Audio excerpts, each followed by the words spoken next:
Halo semuanya, Assalamualaikum warahmatullahi wabarakatuh. Kita lanjutkan lagi pembahasan kita mengenai metode komputasi. Di sini kita akan membahas dasar-dasar termodinamika. Pada metode komputasi ini sangat penting karena ketika kita sebenarnya seperti sebelumnya, komputasi itu adalah menghitung atau mensimulasikan. Salah satu tools yang kita pakai, kita itu harus paham termodinamika. Nah, di sini kita akan membahas transformasi fasa. Apa itu transformasi fasa? Adalah perubahan fasa. eh, jadi perubahan fasa agar sebenarnya gini, transformasi fasa terjadi karena apa? Nah, karena ada perubahan energi Gibbs. Jadi kita terjadi perubahan fasa itu karena didorong adanya perubahan energi. Nah, bagaimana transformasi fasa itu dapat berhenti? Nah, ketika keseimbangan masih terjaga. Dan apakah mungkin transformasi fasa itu dapat berubah ketika keseimbangan masih terjaga atau tidak mungkin? Ini ada parameter-parameter yang mempengaruhi. Yang pertama ada temperatur, ada komposisi, ada tekanan, dan site-nya ada volume. Nah, mekanisme transformasi fasa pada logam. Mungkin kita sering mendengar kata difusi, atau misalnya contohnya itu adalah dari austenit ke ferrit. Nah, contohnya difusi. Jadi difusi itu melibatkan perpindahan atom ya, dikarenakan adanya perbedaan konsentrasi gitu ya. Nah, nah, kalau dia shear, ada juga mekanisme shear atau military movement. Contohnya kita austenit ke martensit. Mungkin kalau teman-teman pasti tahu ya dari BCC ke BCT. Nah, ini dia terjadi karena atom-atom itu tidak sempat apa namanya berpindah gitu. Jadi kita pakainya eh, jadi dia sengaja serentak dia itu berpindahnya seperti itu ya. Nah, pada kuliah ini memang kita banyak belajar konsep bukan pada instrumen alat. Jadi pada dasarnya ketika kita mengambil mata kuliah metode komputasi itu kita sebenarnya belum bisa nih untuk mengoperasikan di software gitu. Nah, itu kita sendiri yang akan belajarnya. Tapi dasar-dasarnya akan dipelajari di kelas. Misalnya aspek termodinamika dalam keseimbangan fasa apa aja? Ya, adanya energi Gibbs atau tadi kesetimbangan gitu ya. Kemudian ada entropi. Entropi apa? Entropi itu adalah energi yang hilang dalam suatu proses. Misalnya, jadi kita kerja itu nggak bisa 100% kita ubah atau kita proses jadi 100% lagi. Nah, itu tidak bisa. Jadi, tidak bisa dikonversi menjadi energi kerja dan dia hilang dan tidak kembali hingga dan tidak kembali. Nah, hingga dia disebut proses satu arah. Ada juga kita mengenal entalpi. Nah, ngomong-ngomong dengan satu arah tadi, ada dikenal juga sebagai proses irreversible atau proses spontan atau proses satu arah. Proses irreversible adalah proses satu arah yang spontan.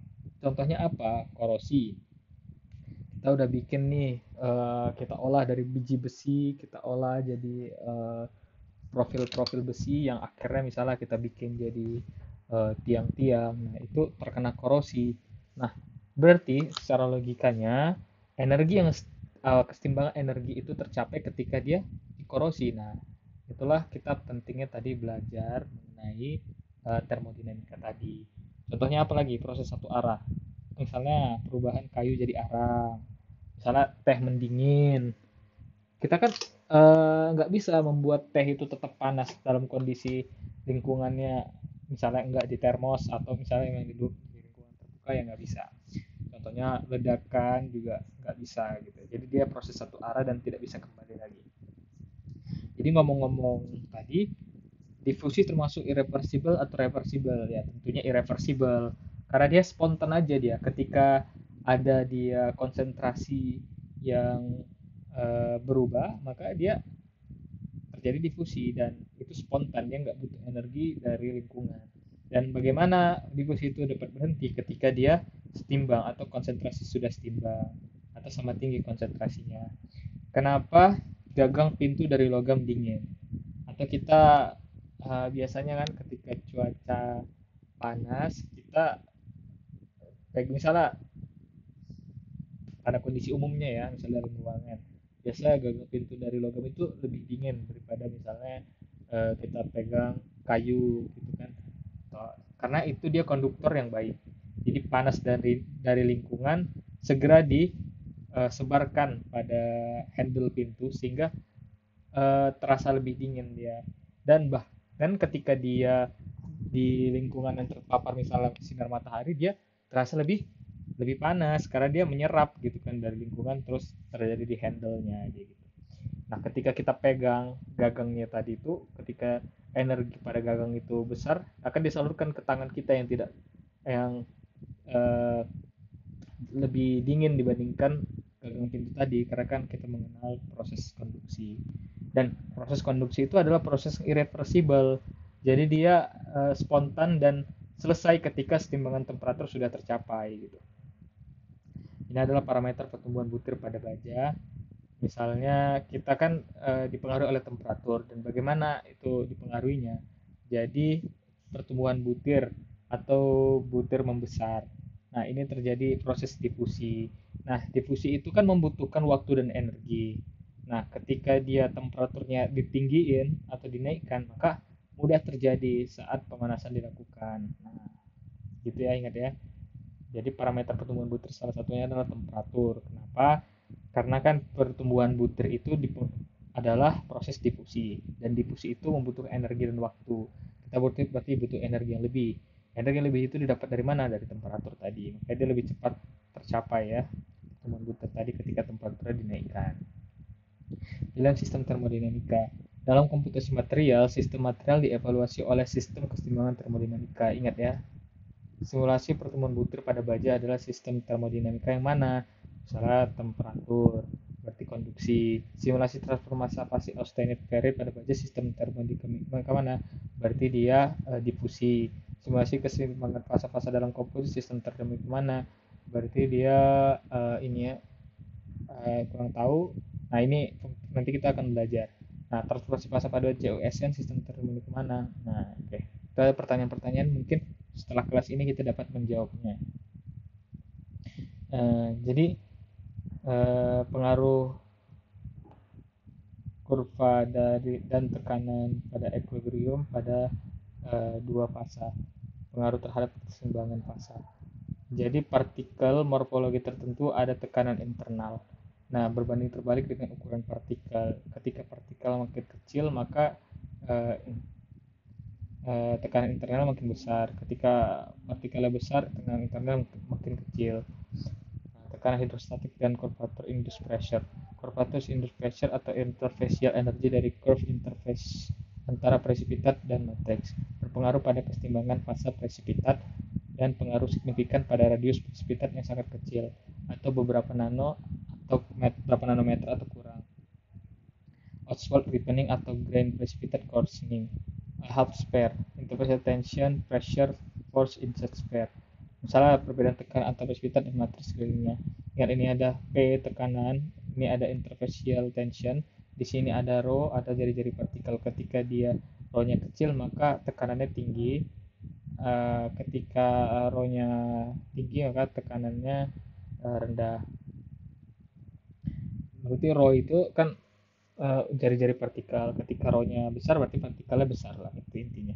Internal pressure semakin tinggi dalam fase presipitat, ada energi partikel makin tinggi. Konsentrasi keseimbangan B dalam fase alfa bergeser ke kanan. Konsentrasi keseimbangan elemen B dalam partikel kecil lebih tinggi dibandingkan dalam partikel besar. Jika partikel besar dan kecil berdampingan, maka gradien konsentrasi akan muncul antara keduanya dan dihasilkan flux difusi atom B dari partikel kecil ke partikel besar atau Oswald ripening atau coarsening. Nah, di sini kita memakai konsep common tangent untuk menghitung keseimbangan gitu. Misalnya ini kita temukan ada kurva free energy ini pada A dan B, komposisi A dan B. Di sini ada terbentuk fasa beta dan alfa. Di sini ada sebelah yang vertikal ada energi dan horizontal ada komposisi. Nah, Ini dia berlaku untuk temperatur dan tekanan tertentu atau konstan. Beta adalah parsial komposisi B. Oke ya. Nah, ketika beta kecil atau betanya partikel kecil, maka energi tinggi, kurva energi bebasnya juga tinggi gitu.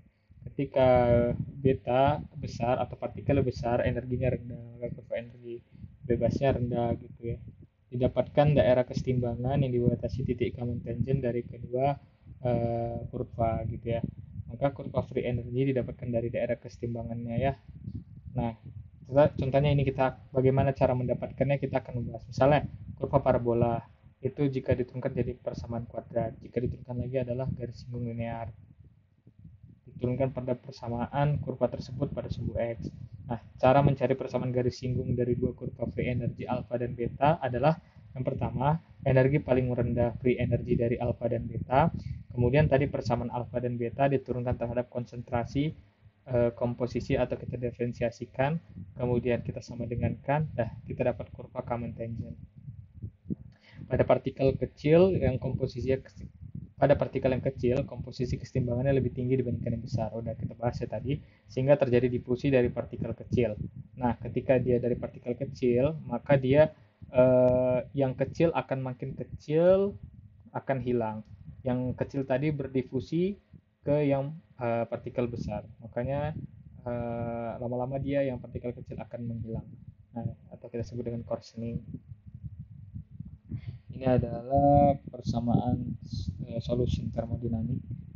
Solution termodinamik berkaitan dengan campuran multikomponen dan juga multifasa. Jadi intinya itu kan kita ada mechanical mixture, ada solid solution. Kalau contoh mechanical mixture itu ini ya, alfa, beta, gamma, cairan padatan. Nah, biasanya pada komposit hanya ditentukan dari fraksi free energy masing-masing komponen pure-nya. Nah, ini contoh salah satu proses adalah proses milling untuk mendapatkan mechanical mixture. Misalnya kalau dia solid solution dalam kondisi cair logam paduan. Misalnya alfa paduan, alfa gamma dan larutan padat. Ini adalah kesetimbangan sistemnya ditentukan oleh molar free energy dari masing-masing komponen yang terlibat dalam kondisi murni, plus juga ditentukan oleh entropi pencampuran. Nah, ini syaratnya larutan padat kondisi ideal, maka entalpi pencampuran entropi pencampurannya sama dengan 0. Ingat ya tadi kalau misalnya di mechanical mixture kita hanya memakai kesetimbangan sistemnya ditentukan oleh molar free energy dari masing-masing komponen yang terlibat dalam kondisi murni. Sedangkan kalau dia solid solution yang molar free energy dari masing-masing komponen yang murni tadi ditambahkan juga sama entropi pencampurannya.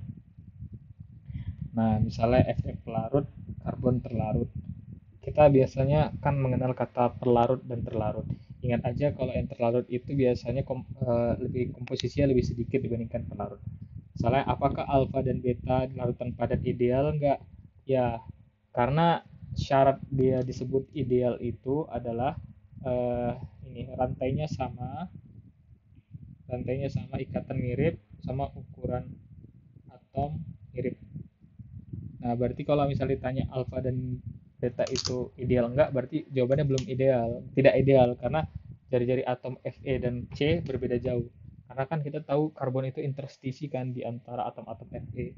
Nah, jadi tidak memenuhi larutan padat ideal. Mungkin kita akan bertanya-tanya, apa itu fasa? Fasa adalah bagian homogen dari sistem memiliki karakteristik fisik dan kimia yang sama atau mirip. Misalnya salju dan hujan adalah zat yang sama-sama air, tapi karena memiliki struktur yang beda, mereka adalah fase yang berbeda. Jika mereka ada bersama, mereka memiliki batas yang pasti. Kopi mix memiliki satu fase yang sama, kopi kapal api seduh memiliki dua fase. Contoh dari diagram fasa. Ya, ini dia ideal solutionnya. Kita pasti berbicara mengenai sistem termodinamika. Di sini ada larutan dengan nilai campuran entalpi sama dengan 0. Kemudian di sini ada untuk sistem dua komponen AB. Ini misalnya dipakai untuk mechanical mixture. Jadi molar free energy untuk saat kondisi murni. Tadi ya syarat-syarat larutan padat ideal sudah dibahas juga. Deviasi sistem tidak memenuhi persamaan larutan ideal harus ditambahkan pada persamaan larutan ideal walaupun tidak sama. Ditambah persamaan deviasi yang mempresentasikan kenaikan kondisi tidak ideal. Jadi kita tetap memakai template-nya adalah pakai larutan ideal, kita tambahkan persamaan deviasi yang mempresentasikan bahwa kondisi tersebut tidak ideal. Oke, misalnya suatu persamaan keseimbangan fasa termodinamika. Contohnya gini, jadi kalau kita kan memiliki ada tiga apa namanya, tiga ini ya, tiga parameter, misalnya temperatur, komposisi, tekanan. Nah ini wajib misalnya kalau kita atur komposisi ya berarti temperatur tekanannya sama. Kalau kita atur tekanannya berarti temperatur komposisi sama. Kalau jadi dia wajib gitu ya, biarpun nanti tidak disebutkan. Misalnya tidak disebutkan temperatur berarti temperaturnya sama gitu. Nih, misalnya substansi murni garis lurus solid, garis kurva solid, kurva tangent, perpotongan garis tangent untuk komposisi tertentu dengan sumber substansi murni, perbedaan antara molar Gibbs energi, substansi murni, dan potensi kimia.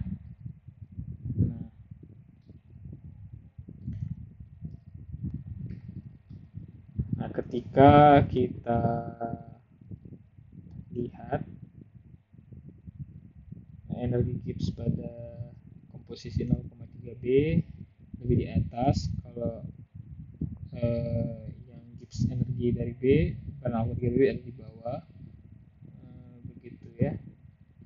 Oke, pada yang 0,3 ini yang terlarut adalah B karena dia B lebih sedikit daripada pelarut A. Pelarutnya 0,7 jadinya ya. Ada chemical potensial atau molar free energy diturunkan terhadap komposisi. Jadi persamaan garis singgung terhadap komposisi masing-masing A dan B. Persamaan didapatkan dari kurva energi ideal terhadap komposisi A ataupun B. Turunan pada paduan tersebut. Dapatlah kita kurva free energy. Komposisi berubah, kurva berubah. Komposisi berubah maka kurva berubah, betul ya. Misalnya kita mengetahui ini ada CUNI. Nah, ini mendekati ideal. Dia binary isomorphous phase diagram. Komponennya larut sempurna. Dia kepada komposisi berapa aja dia nggak masalah, tetap larut sempurna. Ada juga yang tidak larut sempurna, malah banyak ya, hampir rata-rata. Misalnya ini ya, ada alfa dan beta. Kalau alfa berarti Ag larut terbatas pada Cu. Lihat ya, kan Cu-nya dia di sebelah kiri ya. Nah, ada Ag. Berarti kalau pada alfa kan berarti Ag yang larut pada Cu sebagian pada batas ini contohnya kan. Nah, kalau misalnya yang beta, Cu larut pada terbatas pada Ag. Regular solution, deviasi dari larutan ideal, perhitungan perubahan nilai entalpi ditambahkan pada larutan eh, pada larutan eh, apa nih? Entalpi mixing 0, jadi dari atom kimia identik terjadi perubahan volume, dihitung sebagai perubahan entalpi. Ternyata perubahan volume adalah perubahan entalpi juga ya teman-teman. Dua substansi A dan B dalam kondisi terpisah, ikatan atom AA atau BB. Jumlah energi ikat E pada atom A dan B murni adalah demikian. Jumlah energi ikatan AB adalah demikian. Sedangkan entalpi campuran adalah perbedaan energi ikat sebelum dan sesudah pencampuran. Ini dapat dilihat. Dan dalam larutan reguler, karakteristik pencampuran ditentukan oleh omega dan T. Solid solution yang menunjukkan perubahan volume. Nah, sebenarnya ini kan yang ideal, ditambahkan ini ya teman-teman. Yang dia seolah-olah jadi lebih mendekati kondisi idealnya. Ini local stress institutional solid solution. Hampir keseluruhannya begini ya. Jadi FEC, volume kristal, strukturnya berubah. Interstisi substitusi memiliki ukuran atom yang berbeda. Karena tadi ukuran atom yang berbeda, pasti ada kayak dia shrinkage atau dia swelling gitu kan. Kalau 2D dia berhubungan sama luas, kalau 3 dimensinya ya berhubungan sama volumenya. Ada perbedaan ukuran atom, maka sistem larutan sempurna tidak bisa dipakai hanya itu saja, tetapi kita harus menambahkan entalpi ataupun lainnya. Jadi kita ini yang salah satu yang penting juga, selain kita memakai sistem larutan sempurna, jadi kita pakai agar dia mendekati kondisi kondisi pada lingkungannya. Mungkin itu aja dulu. Sekian, terima kasih.